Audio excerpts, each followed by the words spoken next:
20,000 subscribers. Wow, I can't believe that many people have decided to join me here and be a part of a bigger community. Thank you so much for everybody that is subscribed. I'm very excited for what's coming down the pipeline for you, and just really pumped to continue to make videos for you and helping you out where I can. To celebrate, I wanted to answer some of the most commonly asked questions I get on a daily basis. Before we get started, if you haven't subscribed, why not? Go ahead and hit that red button to subscribe and ding the bell to get notified when I post a new video every Friday morning. Did you guys notice I changed the posting schedule? For those of you who don't know, I'm Austin Ross, a pipeline welder and an accidental YouTuber. I started this channel as a spin-off to my wife and I's channel whenever we started getting lots of questions about the pipeline work, pipeline welding, and being a rig welder. That's the type of videos I make here, so stick around if that's something that you're into. Let's answer these questions.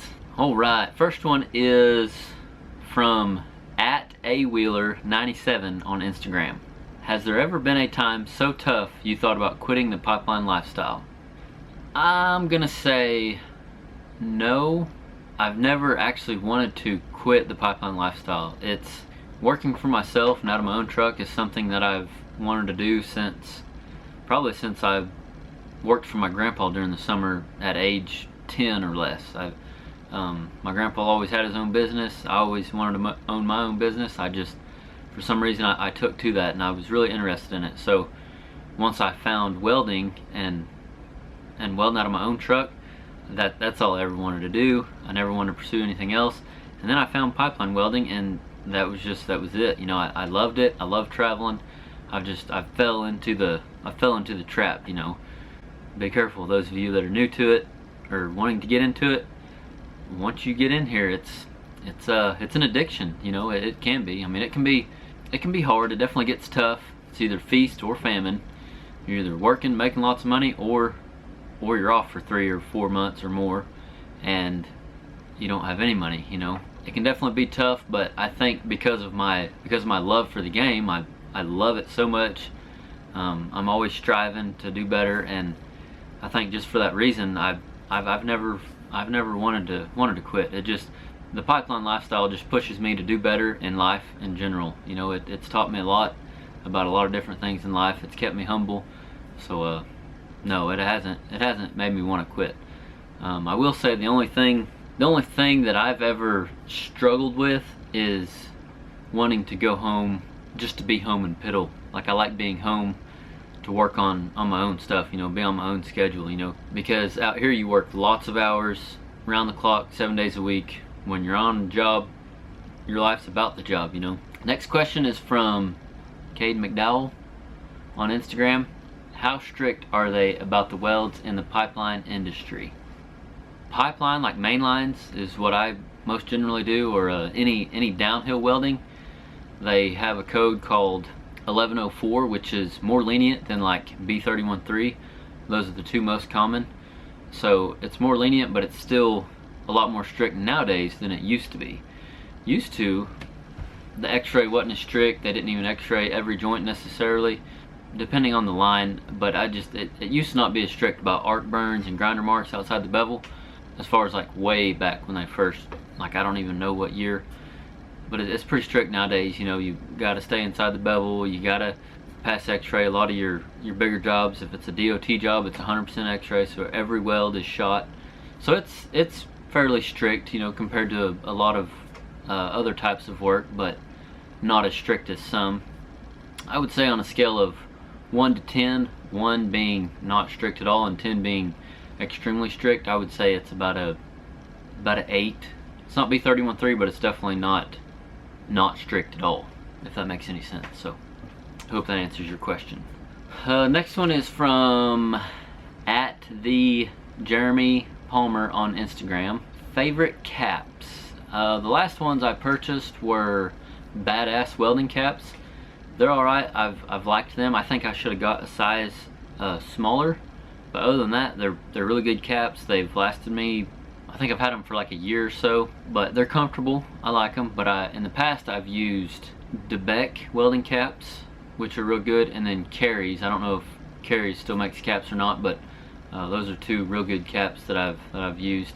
We'll put some video links in the description for a couple of welding apparel videos, and then like x-ray, as far as a little bit of information about x-ray. I've made a video on that. We'll put those videos in the description on this video so you guys can check those out if you haven't. Next question is from @Tanner. I don't know if I'm supposed to say @ anyway. I don't know what all that means. @Tanner Browning on Instagram. Would you ever switch over to a Miller Pipe Pro? Yes, I would. I would be more than happy to try any machine that's out there, just so I can get familiar with it and learn. If there's one thing I've learned from this machine that I've got now, I've got an SAE 300. It's a 2012 model. Over the years, it's taught me a lot. So, and I'm real open to learning. I'm always trying to learn something new. So, the Millers weld a little bit different, or they can, depending on how you set them. From what I've heard and the little I've welded with some of the Millers. So yeah, I would definitely try one out for sure. Next question is from Mr. Random 2015 here on YouTube. Why did you choose to become a welder, and what would you have done if you didn't become a welder? Very good question. I like that question. If I wasn't a welder, I see myself, I probably would be doing concrete work. I think is what like I said, I grew up doing concrete work with my grandpa. That's probably what I would have done, just because I would have hopefully been able to have my own business doing it. So maybe that route. But I mean, I've been welding since, you know, 8th grade, so like it's really hard to tell. I didn't really, since 8th, well, I'm gonna say since about 9th or 10th grade, that's when I knew for sure that's what I wanted to do, was weld. So it's really hard to tell, but so I'm gonna say that. I'm gonna say I either would have done concrete work, or maybe a mechanic. Maybe that crossed my mind when I was little, because my dad was a mechanic when I was younger, so maybe I would have done something like that. But if I wouldn't have went on the road pipelining full time, like put all my eggs into the pipelining basket, I know for sure I would have probably had my own business back home, you know, in my shop, doing portable work, you know, fence work, putting up buildings, just any type of welding work back home, you know, anything and everything. That's probably what I would have done if I wouldn't have pipelined. So along with this question, I get a lot of questions of how I got started, how I got my start welding, and how did I get into pipeline welding. I plan on doing a dedicated video on my timeline and how I got to where I'm at today, you know, where I started from 8th grade until today. I plan on doing a dedicated video on that, so be looking forward to that video. Next question is from Trill Tex on YouTube. Asked, what are the most frustrating things about welding? Most frustrating things about welding is they change over the years. When I first got started, the most frustrating thing was trying to make my welds look like my welding instructors in Votech. It was impossible. He made it look so easy, and I couldn't. So it's very, very frustrating whenever that puddle wouldn't do what you wanted it to.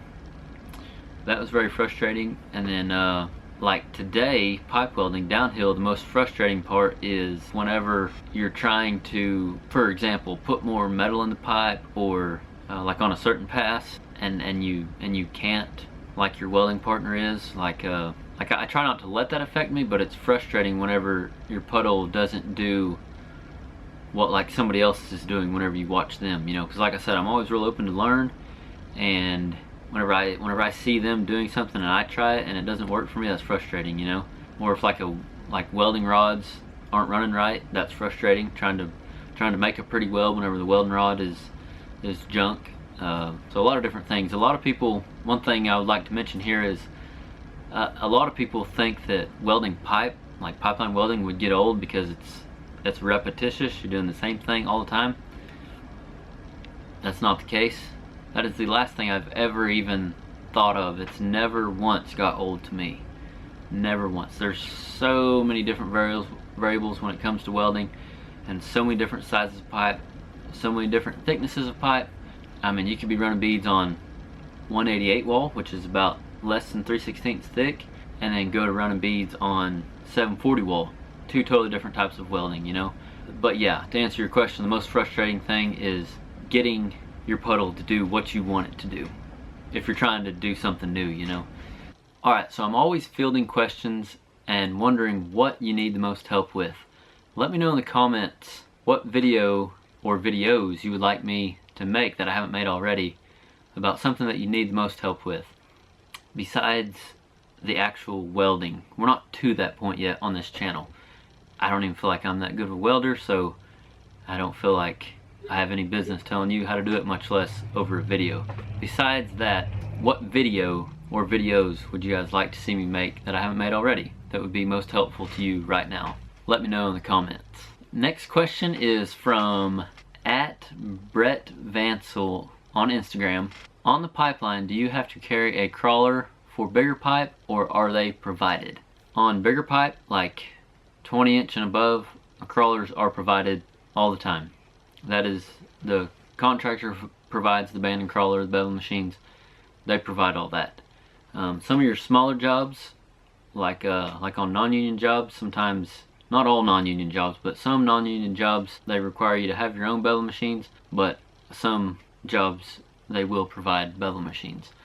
So just depends on the contractor on whether they supply the bevel machines or not on smaller pipe. But on most main lines and bigger pipe, they will supply the bevel machines or the band and crawler. Next question is from NeverSatisfied318 on Instagram.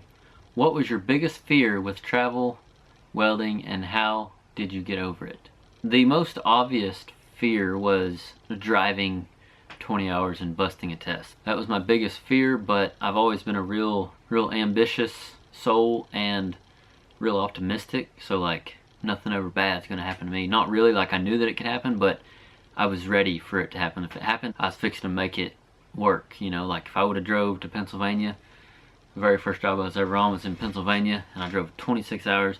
If I would have busted that test, I would have had to figure something out, either get a job up there, drive back home. I mean, I would have had to do something. I couldn't have just sat there moping about it. I would have figured it out. So, but that would be the biggest fear, I guess. But other than that, I never really had any other fears, because this kind of lifestyle and living life on the edge and taking chances, that's what keeps me going. I actually enjoy the pressure and the going out on a limb. Just always have. I don't know, personality trait, I guess.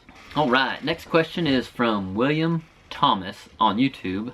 Do you plan on doing pipeline the rest of your career, or would you consider doing something else? I definitely, when I started in on welding in general, I had plans on I didn't want to do it till I was very old at all, you know. Like I wanted to do it long enough to buy some things, pay some things off, you know, get ahead in life. And that's still kind of my plan.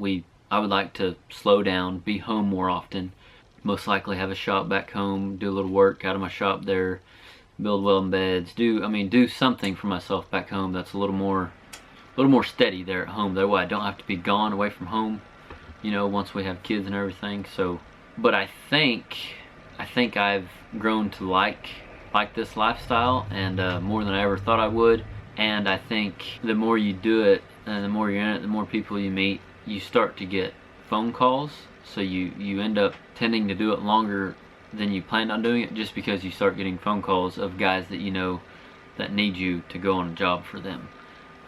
Because they know you can weld, and they need help manning a job, you know. And that's where we all ultimately want to be anyway. But it's like, once you get to that point where you're getting phone calls, it's harder to quit, you know, because it's hard to say no, right? So to answer the question, yes, I would like to do something else, at least part-time. At least I would at least like to slow down. I do not want to have to travel 365 for the rest of my life.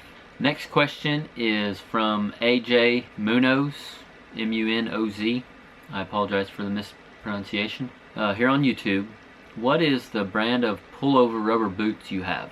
Those pullover rubber boots are Lacrosse. That's the brand that I chose. I got them off of Amazon. We will put a link in the description if you guys are interested in those. I like them. I do like them. They're super handy. Keeps the bottom of your pants from getting all muddy. And yeah, my grandpa always wore them growing up pouring concrete, because pour concrete, you got to walk around in the concrete before it sets up. You know, it's wet before and when you're pouring it. So that's what he had. That's kind of what gave me the idea, and I like them. Now, just a question that I get over and over again that I want to answer. will I show my welds, or why don't I ever show my welds? Mainly because I never intended this to be a how to weld channel. I'm not a welding instructor.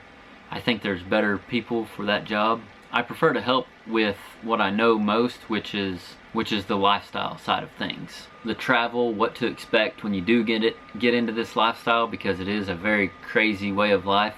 And that's what I want to try to help people with most, you know, more about the work ethic behind the actual welding, you know, what it takes to actually get in somewhere and do a good job. You know, that's what I mostly want to talk about and want to help with. So, like I said, the how to weld videos may come later on down the road, but it's not to that point yet.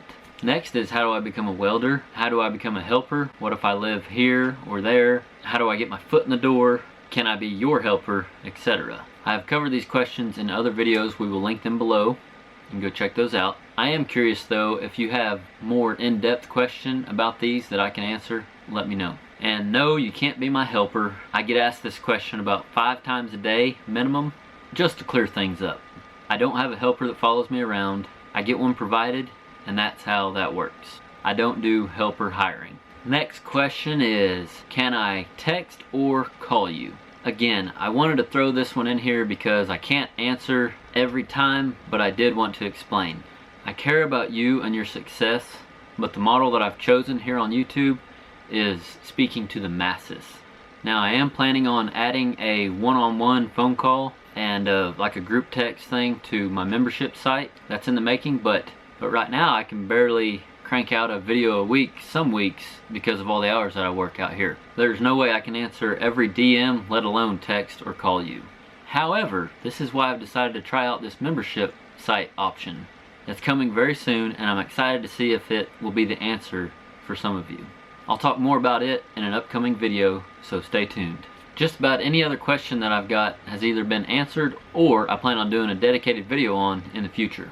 I truly tried to lay down a foundation on this channel and give you the information I needed when I got started. I hope if your question wasn't answered that you'll go search for it or stick around, because the answer is coming. Thank you for the questions, thank you for watching these videos, supporting the channel, and most of all, joining in with the larger community. Again, don't forget to subscribe to the channel before you leave, share this video with a friend or any of the other videos. It all really helps with the channel and allows me to continue making videos weekly. I hope you have a great rest of your day. Thank you again for being here and sticking around. Learn something every day. We'll see you next Friday. At Tanner, I don't know if I'm supposed to say at. Anyway, I don't know what all that means.